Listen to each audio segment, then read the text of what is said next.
सन्माननीय राजसाहेब ठाकरे यांचा, महाराष्ट्र नवनिर्माण सेनेचा,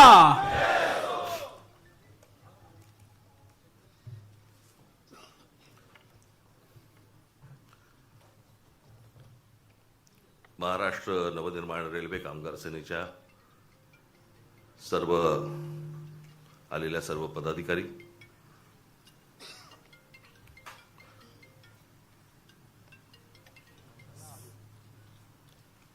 खरं तर तुमचं आमचं नातं हे वेगळ्या प्रकारचं नातं आहे.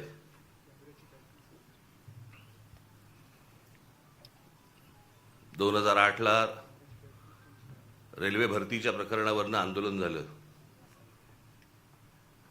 आणि त्या आंदोलनामधनं मग पक्ष पुढे वाढत गेला, मोठा होत गेला आणि पक्षाला निवडणुकीचं चिन्हही रेल्वे इंजिनच मिळालं. आज तुम्ही सगळेजण इथे आलेला आहात. मला काय तुमच्या आपल्या रेल्वेमधलं फक्त प्रवास करणं एवढंच माहिती आहे. बाकी टेक्निकल मला काही फारसं माहिती नाही. ते तुम्हालाच माहिती आणि ह्यांना माहिती. परंतु ते जे आंदोलन झालं होतं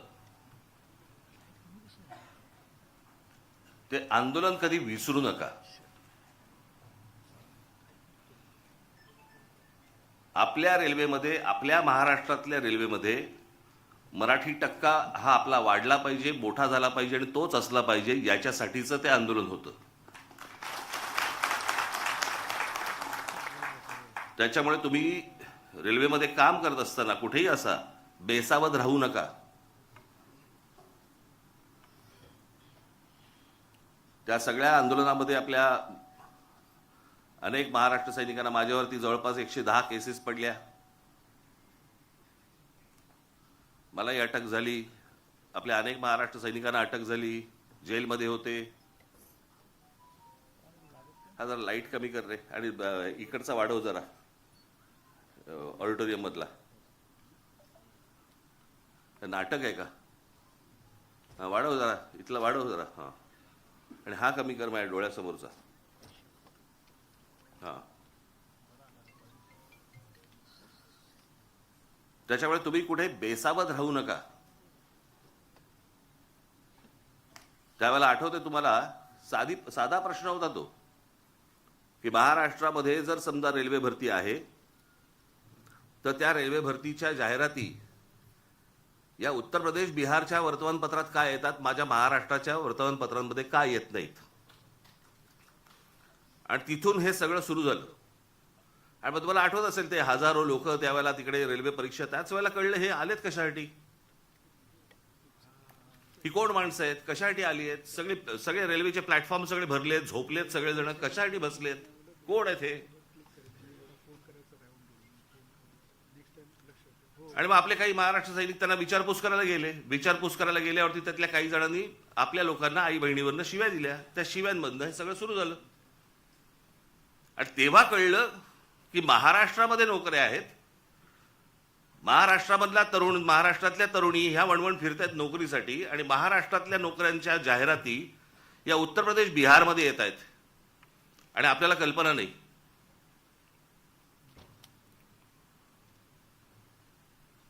कारण त्यावेळेला सगळे रेल्वे मंत्री वगैरे सगळे जण ते तिकडचेच होते, लालू प्रसाद यादव वगैरे. आणि मग ज्या वेळेला ममता बॅनर्जी ज्या वेळेला रेल्वे मंत्री झाल्या त्यावेळेला त्यांना आपला विषय नीट समजला. आणि मग त्यावेळेला आपल्या पत्रावरती त्याच्यानंतर निर्णय झाला की प्रत्येक राज्यामधल्या आपल्या तुमच्या परीक्षा, रेल्वेच्या परीक्षा या स्थानिक भाषेमध्ये असतील. प्रश्न पत्रिका आणि त्याची उत्तरं पण तुम्हाला स्थानिक भाषेमध्ये, तुमच्या मातृभाषेमध्ये तुम्ही त्याची उत्तर देऊ शकता. असं तेव्हा सगळं सुरू झालं. त्याच्यानंतर वटणीवरती आले आणि मग आपल्या हजारो मराठी पोरांना रेल्वेमध्ये नोकऱ्या लागल्या.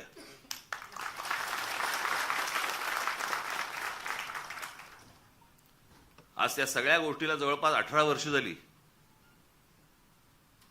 पण हे कशासाठी झालं, का झालं, हे तुम्ही विसरता कामा नये. अनेक आपली आंदोलनं झाली. आज महाराष्ट्रामध्ये तुम्हाला मोबाईल फोन उचलल्यावरती पहिल्यांदा जे मराठीमध्ये ऐकू येतं ना, ते महाराष्ट्र नवनिर्माण सेनेच्या आंदोलनानंतर सुरू झालं. तोपर्यंत मोबाईलवरती फक्त हिंदी आणि इंग्रजी होतं.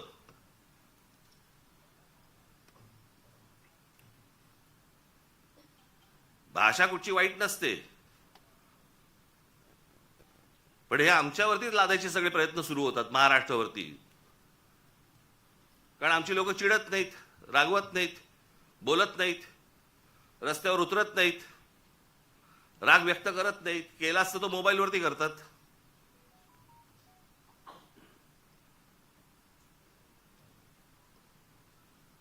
त्याच्यामुळे तुम्ही तुमच्या आपल्या रेल्वे स्टेशन्स असतील, रेल्वे भरती असेल, याच्यावरती तुम्ही लक्ष ठेवलं पाहिजे की प्लॅटफॉर्मवरचे स्टॉल्स कोणाला दिले जात आहेत, कोण भरती होत आहेत, कोण माणसं आहेत. बेसावध राहू नका. सतत जे सांगतो ना, पायाखालची जमीन एकदा सरकली गेली ना की परत नाही मिळत.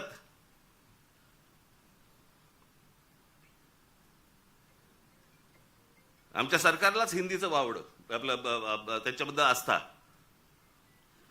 कालचं त्या ह्यांचं मुख्यमंत्र्यांचं फडणवीसांचं भाषण विधानसभेमधलं,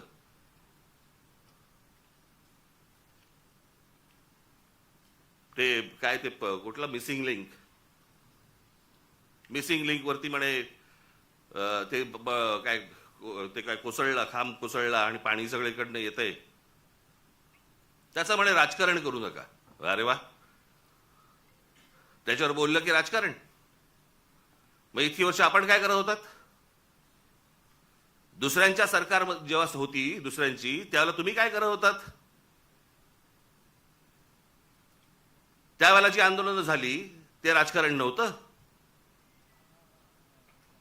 स्वतःच्या अंगाशी आल्यावरती ते राजकारण, विरोधकांचं राजकारण, असं कसं होईल? आणि काय म्हणतायत म्हणे, एक वेळ मला बोला पण महाराष्ट्राचा अपमान मी सहन करणार नाही. वा रे वा. लोक त्या मिसिंग लिंक बद्दलच बोलतायत, महाराष्ट्राचा कुठे अपमान करतायत? पण ते काय सगळं घेऊन जायचं, म्हणजे ते वरपासून खालपर्यंत आता काय सवय लागली आहे. केंद्र सरकारच्या कुठच्या गोष्टींबद्दल बोललं की तुम्ही देशविरोधी. आता केंद्र सरकारची कामं आहेत ती, त्याच्यात देशाचा काय संबंध? आता मिसिंग लिंक बद्दल बोललं तर ह्याच्यात महाराष्ट्राचा अपमान कुठे आला? लोकांनी प्रश्नही नाही विचारायचे काय झालंय ते. इतके दिवस जे मोबाईल फोनवरनं विरोधकांना जे करत होते ना, शिव्या घाल, वाटेल ते बोल, हे जे सगळे त्यांच्या ठेवलेल्या टीम्स आहेत ना, हे जे सगळं सुरू होतं ना, ते आता अंगलट आलंय. आता ह्यांच्या दामदुपटीने ह्यांच्या अंगावरती येत आहे आणि त्याच्यामुळे लागले आता त्रास व्हायला लागला त्याचा. आपणच सुरू केल्यात त्या गोष्टी. गेल्या 10-12 वर्षातच या सगळ्या गोष्टी मोठ्या प्रमाणावरती सुरू झाल्या. विरोधकांना वाटेल ते बोलणं, विरोधकांना शिव्या घालणं, वाईट साईट लिहिणं, सगळ्या गोष्टी ज्या सुरू झाल्या हे तुम्ही बसवलेल्या टीमकडनंच सुरू झाल्या. आता तुमच्या अंगावरती येत आहे ते सगळं, आणि तुमच्या अंगावरती येत आहे म्हणून लगेच महाराष्ट्राचा अपमान. ह्याच्यात कसला आला महाराष्ट्राचा अपमान? राम मंदिराच्या चोरीबद्दल बोललो की म्हणे धर्माचा अपमान. अरे चोरी आहे ना ती, ह्याच्यात धर्म कुठे आला?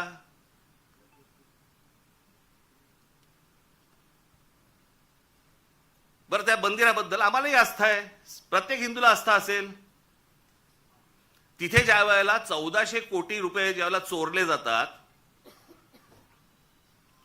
काहीही म्हणजे किती पडदा किती असावा यांच्या समोर. म्हणे वक्फ बोर्डामध्ये ज्या वेळेला म्हणे तिकडे चोऱ्या झाल्या त्याच्याबद्दल तुम्ही नाही बोलणार. आम्हाला काय देणं घेणं?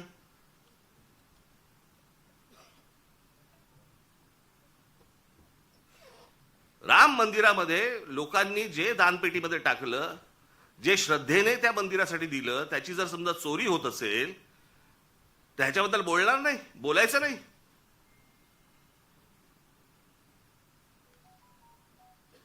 काल ते कोणतरी होसबळे का कोणतरी आहेत ते म्हणे धर्मविरोधी जे लोक आहेत ते म्हणे पसरवतात. आम्ही धर्मविरोधी?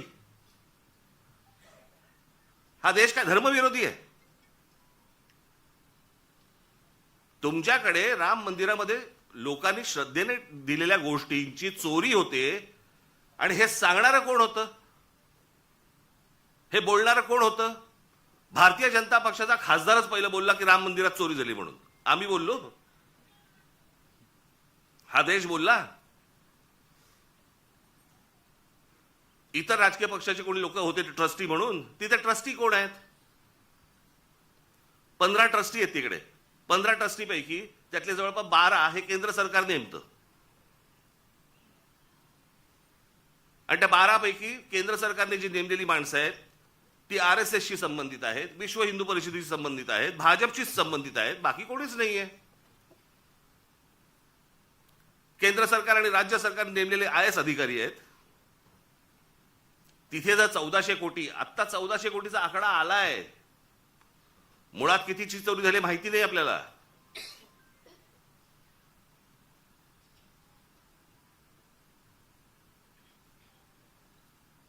चोरी झाल्यावरती समजा असं पकडा आत्ता दुसऱ्यांचं कोणातरी सरकार असतं आणि राम मंदिरामध्ये चोरी झाली असती, भारतीय जनता पक्षाने काय केलं असतं? RSSने काय केलं असतं? विश्व हिंदू परिषदेने काय केलं असतं? मोर्चे काढले असते, सगळ्या गोष्टी केल्या असत्या. त्याच्यात हे राजकारण. आता तुमची सत्ता आहे म्हणून विरोधकांनी केलं की त्याच्यामध्ये राजकारण आणू नका म्हणे. आता त्या मिसिंग लिंकचं झालं, यांचा एक मंत्री म्हणतो ते नैसर्गिक आहे, ती गोष्ट नैसर्गिक आहे, त्याच्यामध्ये राजकारण आणू नका. हे लक्षात ठेवा. हे तुम्ही काय अमरपट्टा घेऊन आलेला नाही आहात. उद्या तुम्ही विरोधी पक्षात जाल आणि ज्यावेळेला अशा काही घटना घडतील तेव्हा तुम्ही राजकारण करू नका. तेव्हाही सांगा लोकांना की नाही नाही नैसर्गिक आहे. एक झाड पडून काय मुलगा जातो, काय माणूस जातो, एक मुलगा शाळेमधला मुलगा गटारात काय पडतोय, काय नाही म्हणे, नैसर्गिक आहे. नैसर्गिक? तुमचं सरकार आहे म्हणून सगळं नैसर्गिक, त्याच्यावर राजकारण करू नका, त्याच्यावर कोणी बोलायचं नाही. दुसऱ्या पक्षांची सरकार असली की हे यांचं राजकारण सुरू करणार. हा कुठचा प्रकार? त्या मिसिंग लिंकचं बाबा तिथे नशीब माणसं नाही मेली.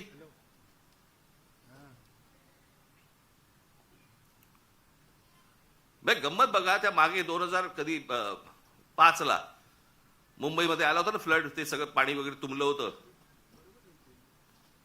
1000 मिलीमीटर पाऊस पडला होता. 1000 मिलीमीटर. काही 2-3 तासाच्या अंतरात त्याला मुंबईची ही हालत झाली होती. 1000 मिलीमीटर.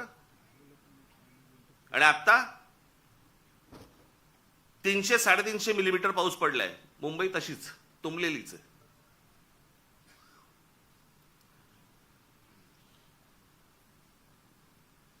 तेव्हा वारे बाप वाटेल ते बोलायचे, वाटेल ते सगळी आंदोलनं करायची, पैसे खाल्ले, हे केलं ते केलं, तेव्हा राजकारण नाही. आता मुंबई तुंबली नाही, नैसर्गिक आहे. ती कोणती बाई ती गाणी म्हणायची,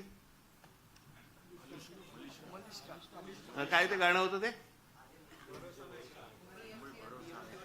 तुला मुंबईवर भरोसा नाही काय, कुठे गेली ती आता? तिचा आला व्हिडिओ.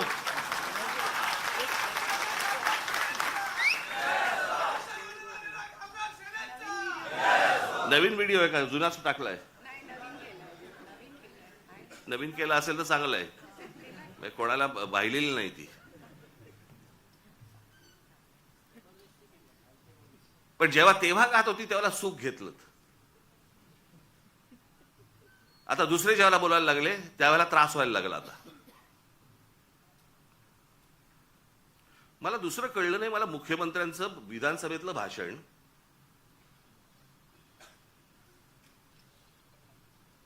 की या मिसिंग लिंक प्रकरण हे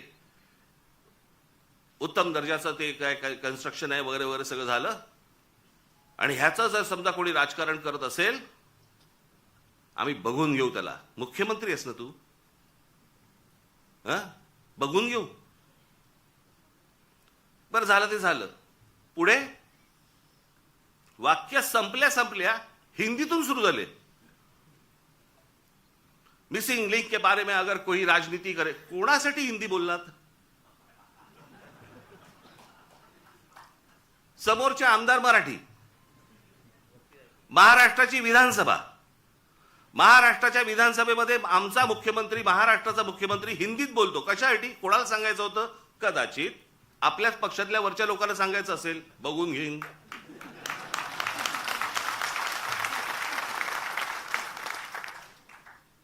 त्यांनाही माहिती आहेत हे सगळे व्हिडिओ येत आहेत कुठून, हे सगळं काय चालू आहे राजकारण. मी त्याशी बोललो नाही का, माझ्या पत्रकार परिषदेमध्ये बोललो ना. जी काय घमासान सुरू आहे ना आता तिकडे पक्षामध्ये, फक्त बघत राहा, पाहत राहा. मुंबई महाराष्ट्राचा, ठाण्याचा काय विचका झालाय, पुण्याचा, सगळ्यांचा शहरांचा विचका झालेला आहे, ज्याला हे विकास म्हणतायत. मी ह्या विषयावरती इतकी वर्ष बोलतोय मी की आपल्याकडे डेव्हलपमेंट प्लॅन येतो, परंतु टाउन प्लॅनिंग आपल्याकडे होत नाही आणि त्याचा ही शहरच सगळी बर्बाद होणार आहेत, झालेलीच आहेत, अजून होणार. बघावं तिकडे सगळीकडे इमारती सगळ्या उभ्या राहत आहेत. माझी तर विनंती आहे मुख्यमंत्र्यांना, सगळी कन्स्ट्रक्शन एकदा बंद करून टाका. नुसते रस्ते आणि फ्लायओव्हर आणि ब्रिजेस म्हणजे विकास नव्हे. हे जेव्हा लोक परदेशात जातात त्यावेळेला करतात काय मला कळलंच नाही, मला अजूनपर्यंत. या परदेशातली सगळी शहरं बघा. मी 2014 साली याच्यावरती एक डॉक्युमेंटरी केली होती. मी 16 मिनिटाची डॉक्युमेंटरी आहे, आज युट्यूबवरती आहे, जाऊन बघा. शहराला आकार उकार कसा द्यायचा असतो. आता हा मिसिंग लिंक 1 मेला त्याचं उद्घाटन झालं, 1 मेला. आणि आता हा 6-7 तारखेला काहीतरी तो त्याचा काय पिलर पडला आणि पाणी वाहतंय आणि सगळं होतंय. जुलैमध्ये, मे, जून, जुलै अजून पूर्ण पण नाही झाला. 60-65 दिवसामध्ये तुमचा नवीन बांधलेला टनेल गळायला लागतो, पिलर पडतात. आणि काहीतरी त्यांनी सांगितलं, काहीतरी मी कुठे काय आणले करते ते तुला दिलं होतं मी लिहायला. कॅनडामधनं आम्ही त्याचा रिसर्च केलाय आणि मग त्यांनी त्यांचं डिझाईन केलंय. मग इंडोनेशियामधनं आम्ही पाईप हे आणलेत, मग जर्मनीमधनं हे केलंय, अजून काहीतरी केलंय.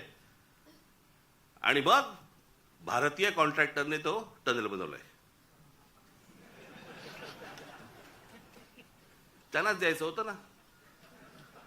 ते आमचे नितीन सरदेसाई फार छान बोलले त्याच्यावरती. आता आम्ही बोलत असताना ते म्हणाले, मला हे सगळं बघून राज कपूरचं गाणं ऐकू येतं म्हणे. आठवतं, मेरा जूता है जपानी,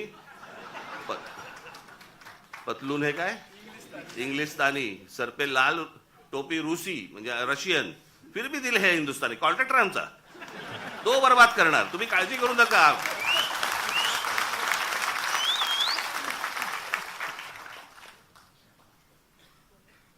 या मध्यंतरी कंत्राटदारांचे व्हिडिओ आले होते. कंत्राटदार सांगतायत आपल्या महाराष्ट्रामधली मराठी मुलं मुली जे नव्याने कंत्राटदार झाले त्यांना किती म्हणे, तर जे कंत्राट मिळतं त्यातलं जवळपास 56% पैसे द्यावे लागतात म्हणे, वाटावे लागतात, चारावे लागतात. 56%. भाई ज्याच्यासाठी काम काढलंय ते काम त्यांनी 44% मध्ये करायचं. तुम्हाला असेच रस्ते मिळणार, असेच खड्डे मिळणार.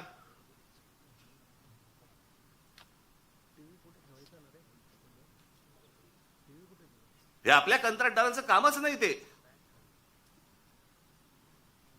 मी त्या मगाशी बोललो ना, मी त्या डॉक्युमेंटरीमध्ये मी म्हटलंय, त्याच्यात दिलंय. छत्रपती शिवाजी टर्मिनस आपलं अगोदरचं VT स्टेशन 1800 सालात बांधलंय. 1800 सालात. त्याला मुंबईची लोकसंख्या पण तेवढी नव्हती. 1800 सालात बांधलेलं रेल्वे स्टेशन आज लोकांना पुरतंय. इतकी लोकसंख्या वाढल्यानंतर पण ह्याला म्हणतात विजन. याला म्हणतात हे काय होऊ शकतं, हे किती लोकांना पुरू शकतं. आज किती रेल्वे तिकडनं जातात, किती माणसं तिकडे येतात. किती माणसं उतरतात, किती माणसं चढतात, हे 1800 सालात बांधलंय.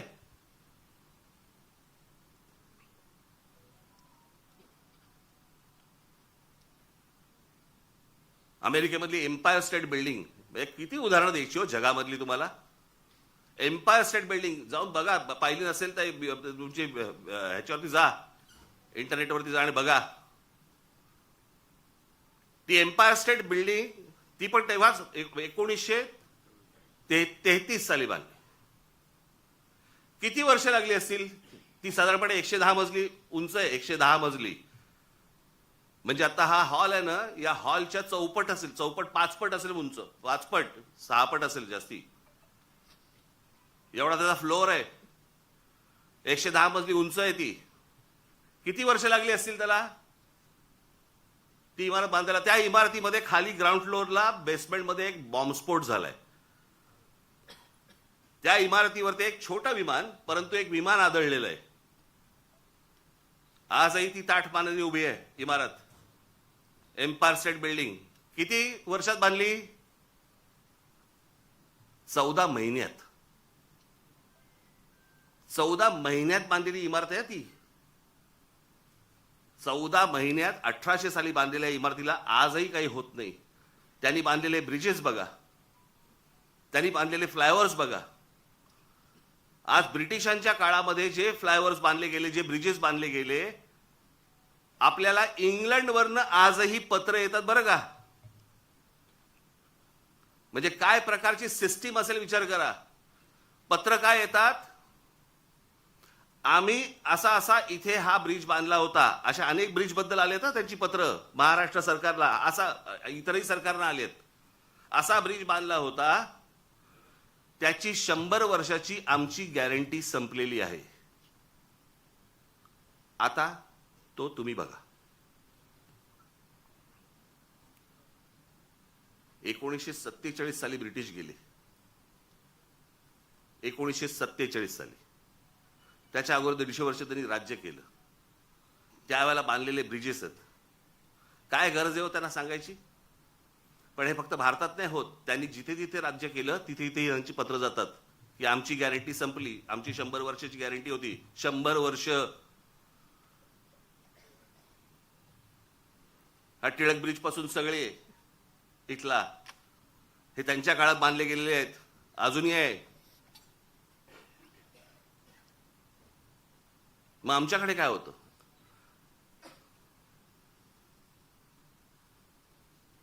आमच्या रस्त्याला का खड्डे पडतात? बरं, ज्यांनी रस्ते बांधायचे आहेत ते आमचे Nitin Gadkari, transport minister.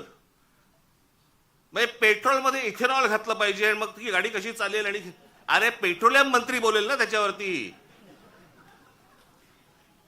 Petroleum मंत्री ब्र काढत नाही त्याच्याबद्दल, इथेनॉल बद्दल आणि पेट्रोल बद्दल. ट्रान्सपोर्ट मिनिस्टर ते ह्याच्यावरती प्रवचन देत आहेत. काय बोलायचं? मग कोणाचं काम कोण करतंय, काय चाललंय देशामध्ये, काही थांगपत्ताच नाही.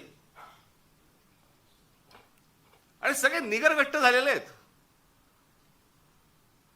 परवा दिवशी मी एका पत्रकाराला बोललो, म्हटलं चायला, म्हटलं असं झालेलं आहे, म्हटलं सरकारला परसाकडे साफ होते, आपणच कुंथत बसलोय. आपल्यालाच त्या सगळ्या गोष्टींचं वाईट वाटतं. हे काय चाललंय? झाडाच्या झाडं काढली जात आहेत, जंगलाच्या जंगलं उद्ध्वस्त होत आहेत. लोकांना राग येत नाही, लोक राग व्यक्त करत नाहीत. व्यक्त करायचं साधन मिळालंय मोबाईल फोन, त्याच्यावरती काहीतरी टाकलं, माझा राग व्यक्त झाला. तो राग मतदानामध्ये पण दिसत नाही. नेमकं हवंय काय आपल्याला? आपण नेमकं पुढच्या पिढ्यांसाठी आपण काय घडवून ठेवणार आहोत, काय करून ठेवणार आहोत? मला कोणाची सत्ता आहे, कोणाची सत्ता नाही, मला ह्याच्याशी कर्तव्य नाहीये. आज भारतीय जनता पक्ष सरकार आहे, चांगलं काम करावं. वाईट केलं बोलणार आम्ही, परंतु सगळेजण मस्तीत आहेत. त्यांच्या देशीचा एक आमदार, त्याला विचारलं काय चाललंय, म्हणे काल म्हणे झाड पडलं ना ते, त्याच्यात एक माणूस गेला, ते त्याच्यावरती चर्चा झाली. आज तो ते गटारातला जो मुलगा पडला त्याच्यावरती चर्चा झाली आणि हसतायत. भावना शून्य. आणि भावना शून्य एवढ्यासाठीच कारण तुम्हाला किंमत नाही. आमच्याकडे काय चालू आहे? आमच्याकडे शहरं कशी वाढतायत, शहरं कशी मोठी होत आहेत, आमच्या पुढच्या पिढ्यांसाठी आम्ही काय करून ठेवतोय, कसली चिंता नाही, कसलं काही नाही, विचार नाही. खासदार फोडता येतोय का? आमदार फोडता येतोय का? नगरसेवक फोडता येतोय का? आमची सत्ता टिकतेय का? याच्यावरती फक्त आमच्याकडे महाराष्ट्रात चर्चा सुरू आहे.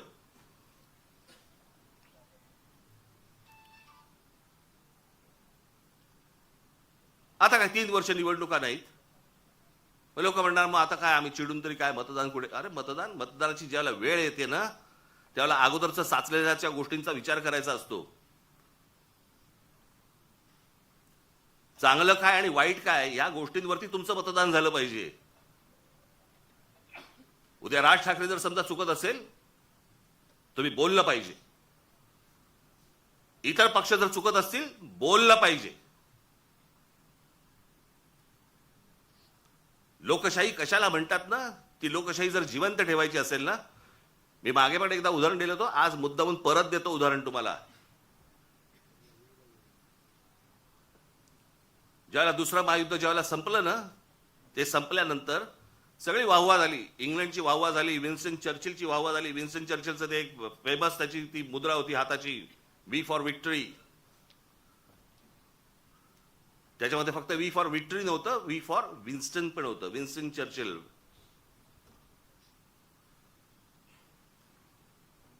पण वी फॉर विक्टरी हा खास संदेश होता त्याच्यात. आणि जगामध्ये प्रचंड की विन्स्टन चर्चिलने या सगळ्या गोष्टी केल्या. 8 महिन्यांनी निवडणुका झाल्या आणि 8 महिन्यांनी निवडणुका झाल्यानंतर विन्स्टन चर्चिल आणि त्यांचा पक्ष हरला. इंग्लंडमध्ये विन्स्टन चर्चिल आणि त्यांचा पक्ष हरला. ज्याच्या नावावरती दुसरं महायुद्ध जिंकून दिल्याची गोष्ट होती तो 8 महिन्यानंतर निवडणुकीमध्ये हरला. पत्रकारांनी ज्यावेळेला लोकांना प्रश्न विचारले की या माणसाने असं एवढं युद्ध जिंकून दिलं, एवढी तुम्ही वाहवा केली, एवढं त्याला डोक्यावरती घेतलं आणि निवडणुकीला तो हरला कसा काय? सरसकट लोकांनी दिलेलं उत्तर होतं युद्ध काळामध्ये तो योग्य होता, शांततेच्या काळात नाही. हे समजायला अक्कल लागते. याला समजायला, याला लोकशाही म्हणतात. चांगल्या गोष्टींसाठी काय असू शकतं, वाईट गोष्टींसाठी काय असू शकतं, चांगल्या गोष्टीत कोण काम करू शकतं, हे समजणारा समाज लागतो. मी नेहमी सांगतो ना की नुसतं शिक्षण घेऊन उपयोगाचा नसतो, शिक्षित असून उपयोगाचं नाही, माणूस सुज्ञ असावा लागतो.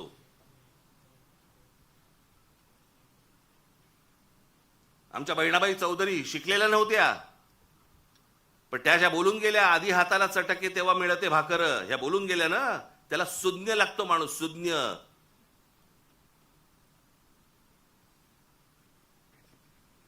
आणि ज्या देशामधला समाज सुज्ञ असतो त्या देशामध्येच प्रगती घडते. काय योग्य काय अयोग्य हे कळणं. नाही तर आम्ही आपल्या सकाळी उठायचं, कामावर जायचं, तेही जातात कामावर. जगामधला प्रत्येक माणूस कामावर जातो पण विचार करतो.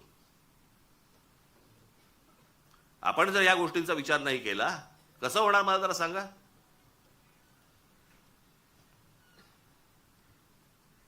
आज खरं तर मुख्यमंत्र्यांनी ही गोष्ट सांगायला पाहिजे होती की बाबा मी त्याच्यामध्ये लक्ष घालतो आणि ज्यांनी चुका केल्या असतील त्यांच्यावरती मी इन्क्वायरी लावतो. ते राहिलं बाजूला. याच्यामध्ये जो राजकारण करेल त्याला मी बघून घेईन. बघून काय घेईन?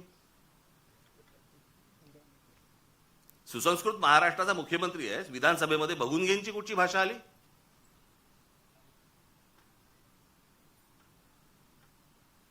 पण हे सगळं सुरू होतं. खासदार सांगतो, एक खासदार सांगतो मी बॉम्ब टाकीन, माझ्या नावावरती 5 मर्डर आहेत. हे आपल्या राज्यात होऊ शकतं आणि त्यांना हात लागत नाही कोणाचा, कारण सत्तेत गेलेत.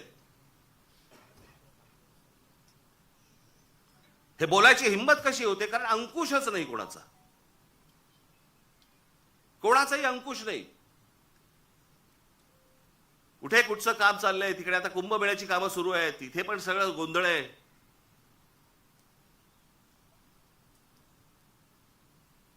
ते जे काय महाराष्ट्रामध्ये चालू आहे बाबांनो, तुम्ही लक्ष ठेवलं पाहिजे, तुम्ही बोललं पाहिजे.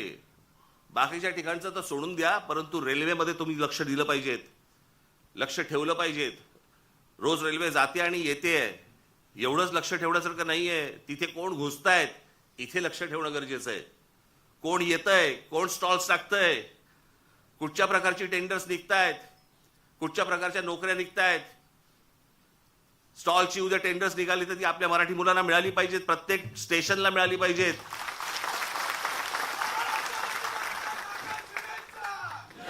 याच्यावर तुमचं बारीक लक्ष पाहिजे. ते जर बारीक लक्ष नसेल तर कसले काय चाटायचे वर्धापन दिन, काय करायचे वर्धापन दिन.